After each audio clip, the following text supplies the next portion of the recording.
வட எழுத்துக்களை அதிகமாக பயன்படுத்துகின்றோம். அதாவது சமஸ்கிருதத்தில் இருக்கக்கூடிய வார்த்தைகள் அனைத்தும் இப்பொழுது தமிழ் வார்த்தைகளாக ஆகிவிட்டன. இப்பொழுது பத்திரிகை துறையை எடுத்துக்கொண்டால் கூட எது தமிழ் மொழி எது சமஸ்கிருதம் என்று தெரியாமல் கலவையில் எழுதுகின்றார்கள். பொதுவாகவே நாம் யாரை சந்தித்தாலும் சரி, உங்களை சந்தித்ததில் சந்தோஷம் தான் சொல்லுவோம்.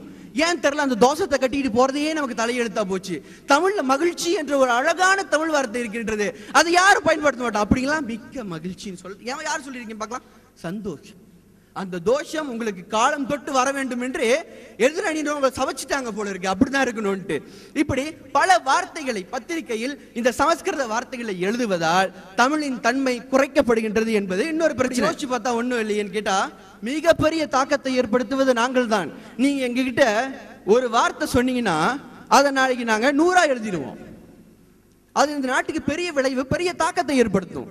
நீங்கள் சொன்னது ஒன்று, நாங்கள் எழுதுவது ஒன்றாக இருக்கும். நீங்கள் ஏதோ ஒரு அர்த்தத்தில் சொன்னதை நீங்கள் இதைத்தான் சொன்னீர்கள் என்று நாங்கள் எழுதிவிடுவோம். இதனால் இந்த நாட்டில் தமிழ் எண்ணிக்கை பிரிந்து கொண்டு வருகிறது, குறைந்து கொண்டு வருகிறது. பிரிந்து கொண்டுனா எப்படின்னு கேட்பீங்க.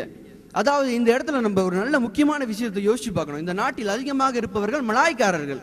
ஆனால் மலாய்க்காரர்களுக்கு மொத்தம் 3 கட்சி தான் இருக்கு. அடுத்ததாக சீனர்களுக்கும் 3 கட்சி தான் இருக்குது. ஆனா இங்க அதிக குறைவாக இருப்பவர்கள் இந்தியர்களுக்கு மட்டும் மொத்தம் 8 கட்சிகள். எப்படி பிரிஞ்சு கிடக்கிறோம்? இந்த பிரிவுக்கு யார் காரணம்? எங்கள் பத்திரிகைகள் தான். ஒருவருக்கு சாதகமாக எழுதுவது, மற்றவரை தகர்த்து எழுதுவது, இவர் கட்சி தொடங்க போகிறார் என்றால் அடுத்த சமுதாயத்தின் விடிவெள்ளி இவர்தான் என்று எழுதுவது, அடுத்தது அவரே விலகிவிட்டார் என்றால் இவரை நம்பக்கூடாது என்று நாங்கள் அப்பயே சொன்னோம் என்று திருப்பி நாங்களே சொல்லிக் கொள்வோம். இப்படி பெருமை வாய்ந்த ஒரு இனமாகத்தான் நாம் இருக்கின்றோம். எங்களுடைய பத்திரிகை துறை தான் அதற்கு மூலதனமாக இருக்கின்றது என்பதையும் நீங்க சொல்லியாக வேண்டும். அடுத்ததாக இன்னொரு முக்கியமான விஷயம் பேசணும். அது ஏன் தெரியல, ஒளி ஊடகங்கள் தமிழை வளர்க்குதுன்னு உடனே மக்கள் தொலைக்காட்சி போயிடுறாங்க. ஏங்க மக்கள் தொலைக்காட்சி தவிர வேற தொலைக்காட்சி இல்லைங்களா? என்னோட முதல் கேள்வி அதுதான். அப்புறம் உங்களுக்கு தெரியாத ஒரு விஷயத்தை சொல்றேன். மக்கள் தொலைக்காட்சி தமிழை வளர்க்குறாங்களாம்.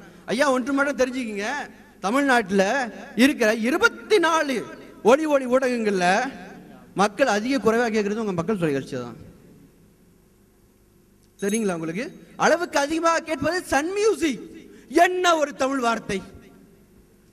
கேட்கவே காதுக்கு இனிமை, கேட்டுக்கொண்டே இருக்கலாம். அது பத்தாது என்று உங்கள் ஒளி ஊடகத்தில் கீழே வேற இந்த சேட்டிங், அரட்டை அடிப்பது வேற கொண்டு வந்து விட்டார்கள் என்று பார்த்தேன். ஐ லவ் யூ செல்லம் அப்படி என்று ஒரு அரட்டை. என்னடா இது, உலகமே ரசித்துக் கொண்டிருக்கிறது நிகழ்ச்சியை. உங்களுக்கு தனிப்பட்ட விஷயங்களை ஊடகம் மூலியமாக மக்களுக்கு என்னத்தை செய்தீர்கள்? நீங்கள் முதலில் நன்மையை கூறுங்கள். என்ன நன்மை இருக்கின்றது உங்கள் ஒளி ஊடகத்தில்? எங்களிடம் தான் நன்மையும் இருக்கிறது, தீமையும் இருக்கிறது. இந்த இரண்டையும் கொண்டு தமிழ் வழக்கில் அதிக தாக்கத்தை ஏற்படுத்துவது நாங்கள் தான் என்று கூறி விடைபெறுகிறேன். வணக்கம்.